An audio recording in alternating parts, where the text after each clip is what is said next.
আসসালামু আলাইকুম, শাহরিয়ার এগ্রোতে স্বাগত। আপনারা আমার ব্রয়লার মুরগি দেখতে পাচ্ছেন। এখানে 100টি ব্রয়লার মুরগি ছিল। সকালের খাবার দেওয়া হয়েছে। এখন সবাই সকালে খাবার গ্রহণ করেছে। এখন যেহেতু শীতকাল আর এই বছরে প্রচণ্ড আকারে শীত এবং শৈত্যপ্রবাহ বইছে, আর বাইরে রোদ আবহাওয়া থাকলেও অনেক সময় বাইরে রোদ থাকা সত্ত্বেও ঠান্ডা বাতাস কিন্তু বয়ে চলেছে এবং হালকা বাতাসের ভিতরে ঠান্ডা ভাব। এই ঠান্ডা বাতাসে আমরা যখন নিঃশ্বাস গ্রহণ করতেছি, তখন ওই ঠান্ডা বাতাসটা আমাদের নিঃশ্বাসের নাকের মাধ্যমে যে নিঃশ্বাস নেওয়ার সময় অনেক সময় আমাদের নিজেরই ঠান্ডা লেগে যাচ্ছে। সুতরাং এই শীত মৌসুমে বাইরে যদি রোদ থাকা সত্ত্বেও যদি দেখেন যে আবহাওয়া ঠান্ডা এবং বাতাসটা অত্যন্ত ঠান্ডা, বাতাসটা বয়ে আসতেছে, সে বাতাস যদি অত্যন্ত ঠান্ডা থাকে, সেক্ষেত্রে একটা সতর্কতা আমাদের অবলম্বন করতে হবে। সেটা হচ্ছে ফার্মের পর্দা নিচে অত্যন্ত মাদার সমান যে পর্দা, এই সমান পর্দাগুলো কোনো ক্রমেই উঠানো যাবে না। কারণ ওই ঠান্ডা বাতাসের মাধ্যমে যখন ফার্মে বাতাসটা প্রবেশ করবে, তখন মুরগি যখন নিঃশ্বাস নেবে, ওই ঠান্ডা বাতাস নিঃশ্বাস নেওয়ার কারণে মুরগির ঠান্ডা লেগে যাবে। যেটা আমার ক্ষেত্রে হয়েছে। আমার কোনো ঠান্ডা ছিল না, কিন্তু গত 2-1 দিন আমি তো বাইরে থাকি, যার কারণে এটা খেয়াল করা হয়নি। এই পর্দাগুলো সব উঠে দেওয়া হয়েছিল এবং বাইরে থেকে যে ঠান্ডা বাতাসটা সরাসরি মুরগির নাকে প্রবেশ করার কারণে মুরগির ঠান্ডা লেগে যায়।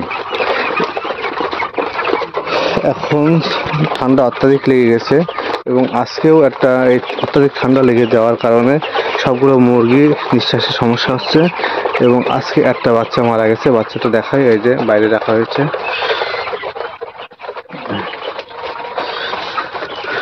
এই পর্দা উঠাই দেওয়ার কারণে মুরগির ঠান্ডা লেগে আজকে একটা বাচ্চা মারা গেছে। এখন এক্ষেত্রে যেটা করতে পারেন আপনারা, এই উপরে পর্দাটা উঠাই দিতে হবে। উপরে পর্দা উঠাই দিলে বাতাস উপর দিয়ে চলে যাবে। তো যাই হোক, সবাই সাবধান থাকবেন। কোনো ক্রমেই যখন বাইরে রোদ উজ্জ্বল আবহাওয়া থাকা সত্ত্বেও যদি দেখেন যে ঠান্ডা বাতাস প্রবাহমান আছে, সেক্ষেত্রে কোনো ক্রমেই নিচের পর্দা ওঠানো যাবে না। এক্ষেত্রে মুরগির ঠান্ডা লাগবেই। এক্ষেত্রে আমাদের অবশ্যই সতর্কতা অবলম্বন করতে হবে। আল্লাহর রহমতে মুরগি সবগুলো সুস্থ আছে। একটা বাচ্চা মারা যাওয়ার পরেও এখন ঠান্ডার ডোজ পাতে হবে। ঠান্ডার ডোজটা এখন আমি যাব হচ্ছে ওষুধের দোকানে যাব। ওষুধের দোকান যেয়ে ওষুধ নিয়ে আসতে হবে ঠান্ডা সমস্যার সমাধানের জন্য। সবাই দোয়া করবেন যে মুরগিগুলো ঠান্ডার হাত থেকে যাতে আল্লাহর রহমতে রক্ষা করতে পারি, সেই দোয়া করবেন।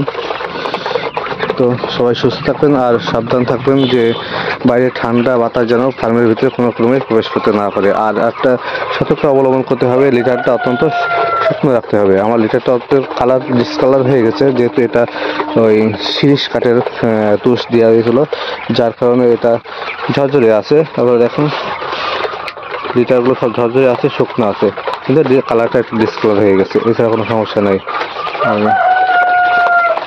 তো সবাই ভালো থাকবেন, সুস্থ থাকবেন এবং ফার্মের ক্ষেত্রে সাবধানতা অবশ্যই অবলম্বন করবেন, এই আশায়। আসসালামু আলাইকুম ওয়া রাহমাতুল্লাহি ওয়া বারাকাতুহু।